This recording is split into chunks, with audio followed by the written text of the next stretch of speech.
Hello, I'm Matt Grodinnik, owner and lead developer of Rackforms, and welcome to our explainer video for raw Zoho CRM API calls. Now, the focus of this video is going to be on Zoho, though please note that everything that you're seeing in this video can also be directly applicable to other API calls. Essentially, what we're going to be doing is using the HTTP request module, and using that module, we're going to go off and we're going to fetch data from Zoho CRM, but the process of both fetching the data and then processing it is going to be the same no matter what API you're up against. So if you're looking for general information, this is the video for you. Now, I will say before we get started though that this is an advanced tutorial. We're going to be talking about raw PHP coding in here, as well as managing API keys and the like. So if you're not a programmer, this video may be a little bit advanced for you. But as always, if you have any questions, please let us know at info@rackforms.com. We do consulting work here, so if you need us to do the heavy lifting for a very specific part of your job, we can always do that for you. So let's get started. So first things first, what are we actually be doing? Well, if you haven't heard of Zoho CRM, or maybe you have, but you've never actually seen it in action, the basic tutorial is this. Zoho CRM is a customer relationship management tool. Basically takes various things like leads and it digitizes your sales funnel essentially. And I personally don't use Zoho, not for any particular reason, but I do have a lot of users who use Zoho. And so we did have recently a user who wanted to integrate some custom lead information. And so I created a demo account, which is what you're seeing here. It's populated with demo data, and we want to issue API calls against this, both for reading data as well as getting data back out. So Zoho CRM itself then is really, I would say, two major components as far as what we care about today. The first is the interface where we can actually see our, I guess you could say, our sales activity and our lead activity. So we have a dashboard here, but then we also have the ability to manage our account. And that's what we're going to start today. So basically, when you have an API call, as we're going to be making through Rackforms today, what you're really going to be interested in is the methods that you can call against that API. So generally speaking, and this is the documentation for Zoho's API methods, generally speaking, when we have an API call, the first thing that we need to take care of is the authentication step. Now, they do have on our page right here a nice write-up of how you actually get an authentication token. We're actually going to go through that process right now. Though please note, of course, every API that you might want to call is obviously going to have its own process for getting these tickets or these tokens.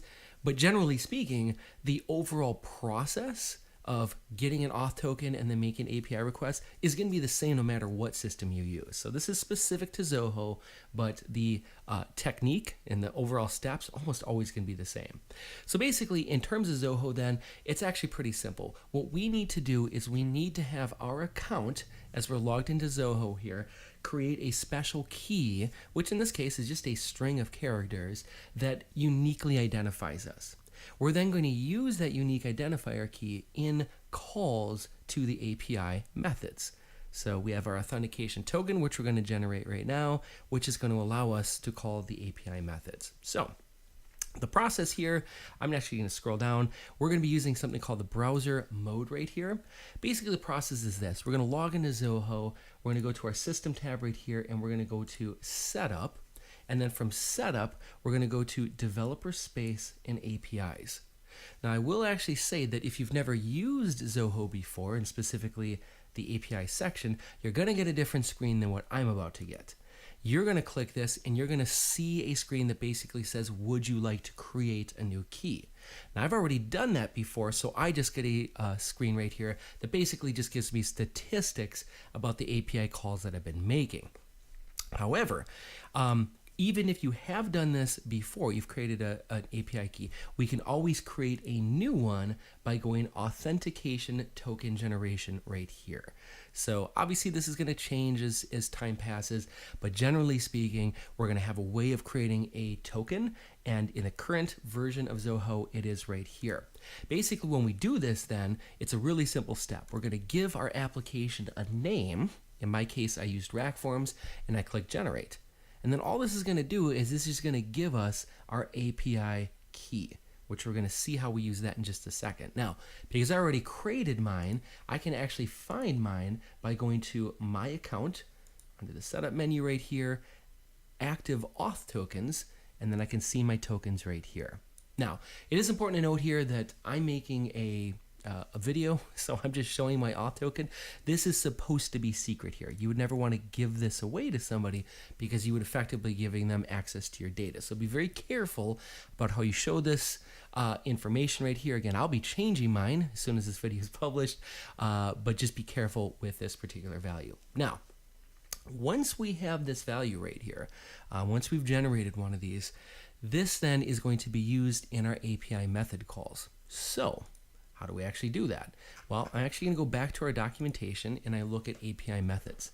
Now there's a lot of different functions that we can call. We can get photos, modules, various fields, we can get leads, we can insert records, but for our particular case right now, we're actually going to just use the API get records.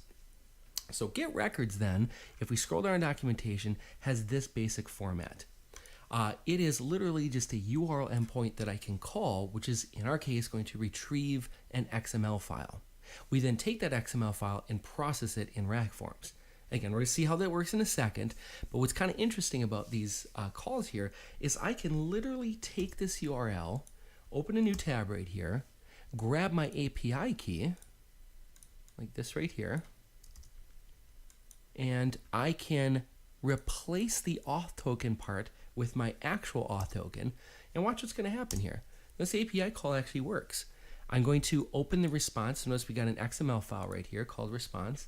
I can actually open this guy up, and sure enough, here's the API response from Zoho. In other words, this is all the information about the current leads in my system. Now again, don't get too excited here. This is just the sample data that Zoho has provided for me. But you can see here, there's a lot of data in here, right? These are all the leads. Now if I actually format this response out right here, it's going to look a little something like this. And by format, I should real quickly say, I just literally went to a site called Free Online XML Formatter. I copy and pasted that code in that I got from the response, and I just got this back right here. But basically, this is an XML file, which is, in the case of RackForms, how we're going to process it, just XML data, which we then feed into and grab data out of. So that should hopefully be piquing your interest. To get data back from Zoho, I create an API key and I literally just call this URL. It's actually really simple. So how then do we transform this into RackForms to do something useful, for example, getting a lead's first name?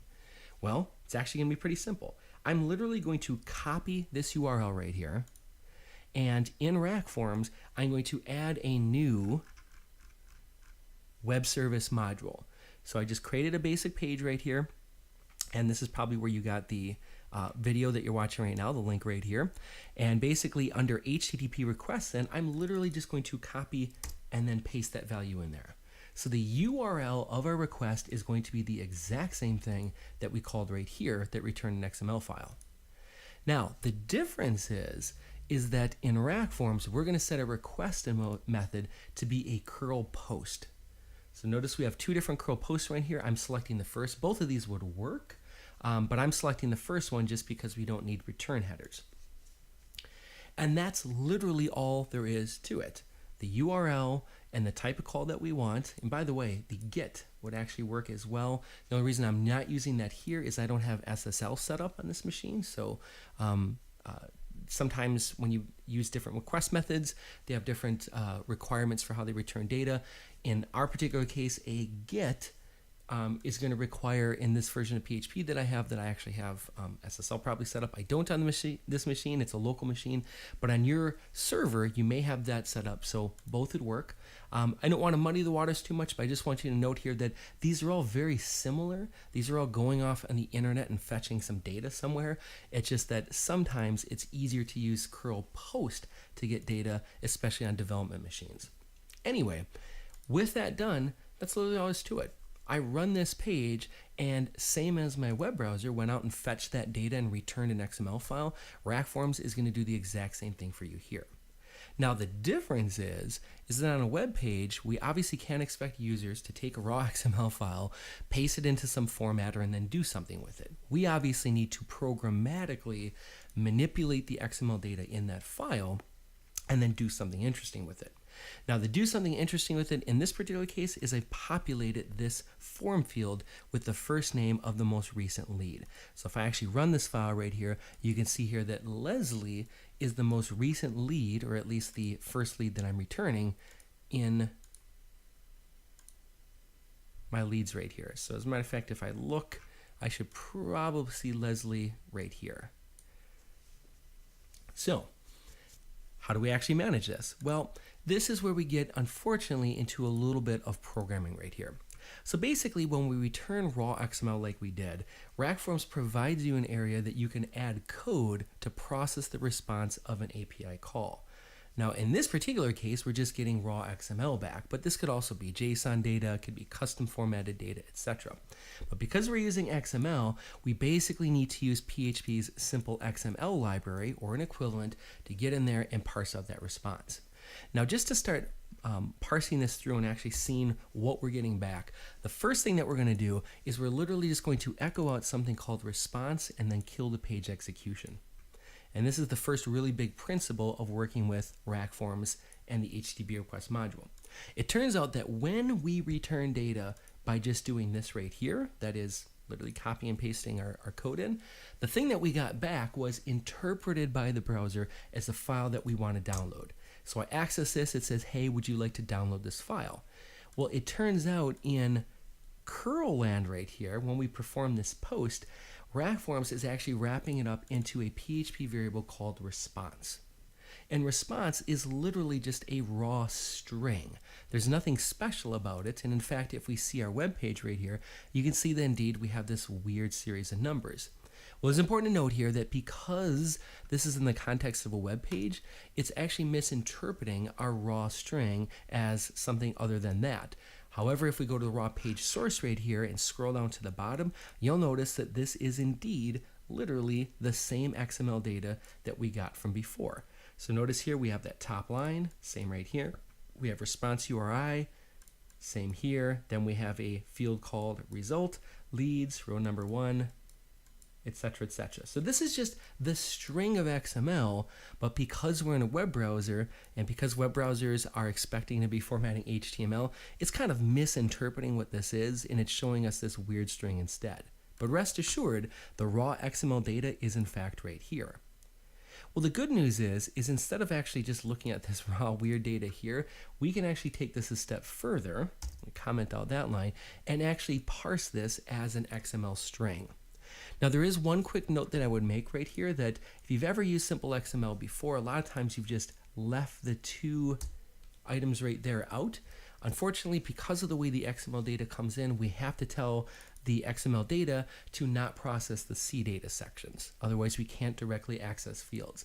If you don't know what that means, obviously don't worry. Just know that when we parse a Zoho response, you do need to include null and this item right here. So, what happens if we then try to print the simple XML part? Well, it looks a little something like this. It actually is now interpreting the raw XML right here as essentially an object which can now programmatically access fields for in RackForms. So, by programmatically access, I basically mean something like this. If I attempt to grab a lead, which in this case would be grab the XML object result leads row, we'll actually look at the XML file. So grab the XML object, which is essentially response, then go into result leads and row, result leads row, and then grab the first row, because row is essentially an array. I can grab the fourth field, which in this case is first name. So what is actually going to be returned by this, if we actually were to print this out, is basically this right here. It grabs that fourth element out right here, and it returns two objects. The first is it returns the attribute val, which in this case is first name. And then the second, or I should say the first index right here then, is it grabs the value of that field right here. So mat second insert.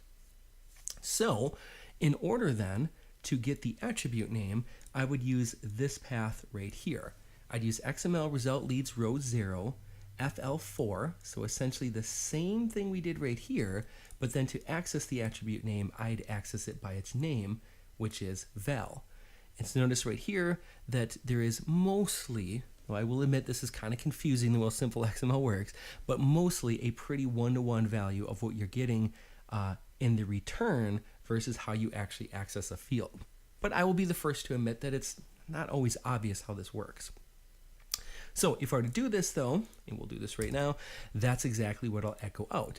I'm basically going to echo out the value of name because that's the field that we just accessed. Now, obviously it looks like the API is taking a few seconds to process. There it goes. So here we are. We're going to say that is the field called first name. And I want to point out here that if I actually grabbed, say, the 5th row, instead of first name, we're going to get last name. So this is dynamic right here. We're just slowly kind of churning through the different fields here and grabbing them. Now,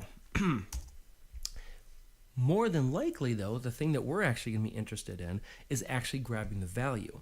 And so because we know that the first name value is in this right here, and because we know that it is just the first index of this item right here, instead of going FL4 val, I'm going to say FL4 0. And FL4 0 is essentially this, which is going to return that value right there. So if I do this, echo first name, well, actually one more die statement here, just so we're clear. Now it's actually going to return that first name. Now I want to quickly point out that I have been testing this out. So we got the value Leslie right there. It's not the same as what we got right here, but that's because this is from an older pull of data that I was using before. But rest assured that this would be the first result that came in. At any rate though, now that we're able to grab that value out, because first name has been assigned to a PHP variable, I can, as you'd expect, use this as a token for the default value. And so now when I run this page, I'm going to run the request to the Zoho API, and I'm populating customer name with the value that my API call returned. Now, obviously, we took about 15 minutes here to explain this. That's because I wanted to be really clear about every single part. What's nice about this type of work is that as soon as you understand the basics of grabbing data out, it becomes much, much easier to do so for further fields. So for example, right now I have customer name. Let's say I'm instead going to make this customer first name, and then let's say I wanted to grab one of these other fields. So maybe I wanted to grab, let's see if we have email. So here's email. So if I want to grab the email field, I could add another text field, and I could, in my API custom response logic, just create another item right here that's called, let's say, email. And email is just going to be the number of row that we have here. And by the way, this is not always the way you would do this. I do have a couple web pages open here. For example, this it looks like I closed it. There is a GitHub page, which, here we go, excuse me, a Stack Overflow page that actually showed perhaps an easier way of actually parsing this data out using essentially XPath. That you may want to look into for basically looping over data, because it's obviously not the smoothest way of doing this, and obviously it's not very sturdy. If the API decided to change the order of these records, this could obviously be bad. But for right now, just for the purpose of demonstration, I would just simply count down 1, 2, 3, 4, 5, 6, 7, 8.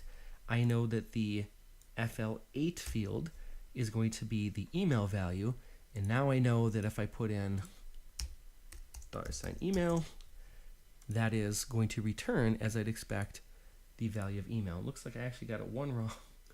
Got it one wrong right there. It's probably 0 index 0, 1, 2, 3, 4, 5, 6, 7. So it's probably 7. But if nothing else, hopefully you can see here that it's going to be pretty easy, even if you need to experiment a little bit, to quickly go in there and change this. As long as we have the basic code right here written, all that we really care about then is getting values. So a lot of talking, but when you actually implement this, it's a lot simpler. So that's the first way where we'd actually pull data out. The other interesting way that we might want to access Zoho is by actually writing to the API. So this is hopefully going to be a little bit more simple, or at least a little bit less code heavy. So basically, if I go back into the Zoho API right here, and I go into methods and I say, maybe insert record right here, there's a bunch of different ways that we can insert records, but in this particular case, we actually have a pretty simple format right here.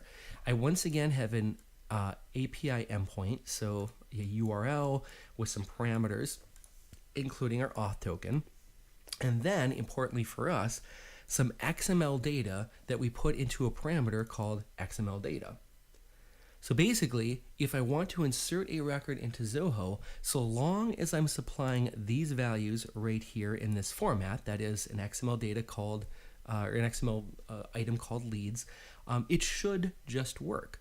And so here's an example of that in RackForms then. I've basically added 3 fields right here, and then I'm going to hit submit and go to my submission page where we essentially construct that XML object. So basically we're going to create this right here using a code block element.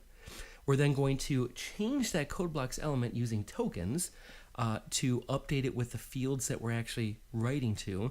And then finally, we're going to issue the API request using, again, that same endpoint URL that we're seeing right here. So basically this part, only slightly modified to drop the and XML data bit and instead use that as a field variable. I'm going to explain this a little bit more, but let me just kind of talk through the first step of generating that XML file. So basically, the API wants an XML file, and we're creating that using a code block right here. So I'm going to open up PHP, and I'm going to create a HereDoc element called XML data. By the way, this is very important that the field, as it's named in PHP, matches the variable as it's expected in the API. So notice XML data, lowercase XML, capital D data. That's exactly what we have here. And you'll notice here that this is the exact code that we have from the API. Literally just copy and pasted this into the HereDoc block. Then what I did is I used the brand new HD token to basically add the various fields that I want in this field right here. So for example, I'm going to use the HD token to grab the name field. So we'll say name. And obviously I'm doing this a little bit cheesy here because I didn't do first name, last name, but that's okay. And then for email, I'm going to use HD and email. Now HD, just in case you're curious, is a new token that we have for HereDoc. So if we're in PHP and we're using a HereDoc block, as we are right here, we need to use the new HD token. This, by the way, is only available in the newest versions of RackForms, which are out in late October 2017. So if you have an older version, you're going to want to go ahead and update so you can use these new HD tokens. At any rate, I then basically go through and I strip out any of the new lines from the XML data, and I'm now left with essentially an inline block of data that is XML data. I then take that XML data and use that as a parameter in our API call. It's really, really important to note here that it is tempting sometimes to just use the HTTP URL to actually add an inline variable, which, by the way, in terms of RackForms is purely valid, right? I could actually do this. I could say and XML data equals, and then literally have it equal to that raw PHP variable. But this, because it's a post and because it's XML, doesn't usually work. So in fact, we just want to strip this out, and we're instead going to tell RackForms to create a post field called XML data that has the value of our HereDoc item right here. It's kind of like, I guess you could say, the equivalent of back in the day when you wanted to upload a picture. You always do so using the post method of your web page. You can't post an image, for example, to a website using GET. You always use post. This is kind of the same thing right here. If we have basically any kind of complex data or data that has like weird formatting and such, we always use a post field for that.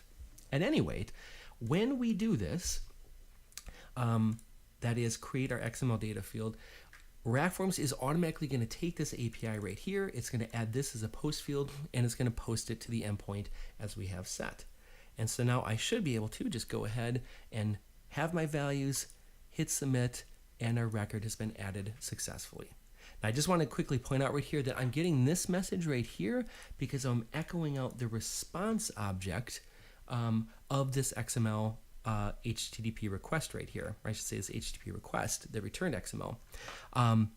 Conversely, in this, we used our response logic and indeed our response variable right here to essentially say, I got XML back from the server that I want to parse and get some values out of. In this particular case, because we wrote something to the server, we got a response, but it was more just a, yes, this worked, or here's an error message if it didn't. So this response object, in other words, is really flexible. You can use it for getting data out and doing things like pre-populating form fields, or you can use it for error handling, response handling, etc. At any rate, if I go back to Zoho here, hopefully I have in my leads now that brand new lead. And as a matter of fact, I'm not good at Zoho, so I think it's in today's leads. I don't know why it's not in this leads right here. Maybe I'm doing something wrong, but at any rate, that shows more my lack of understanding of Zoho. All I was really caring about here is showing you the actual process of writing to the API. So at any rate, that is the basic format there for writing to a custom API. Now again, we focused on Zoho here, but obviously this could be applied to just about anything else. MailChimp, Stripe for doing payment calls, basically anything that you want is usually going to be the same thing. Go into the account of the system we're using, get some kind of API or validation key, find out how they expect data to come in. In the case of Zoho is using essentially just a simple URL query, and then manage the response.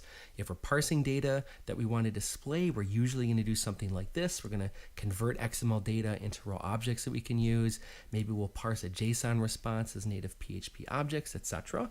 And then we'll do things like create fields that we can then use to pre-populate fields in rack forms. On the other hand, if we're doing things like writing data, it's usually just about creating a standard form as you always would, and then finding the format that your API expects the data to come in. Again, Zoho is using XML here, so I actually have to go through, create an XML object that's the same as what the API wants, do maybe a few cleanup operations like get rid of the new lines, add in our tokens to give the XML the data that we want, our custom data, and then post that using the APIs we'd always have, but then making sure to have a field with the same name as the field that we expect the data to come in as our field variable. That way, when we post this data, this becomes a post object and not a parameter on our get string, which is almost always going to break. As always, if you have any questions or comments about this, please let us know. Always happy to help, and happy coding.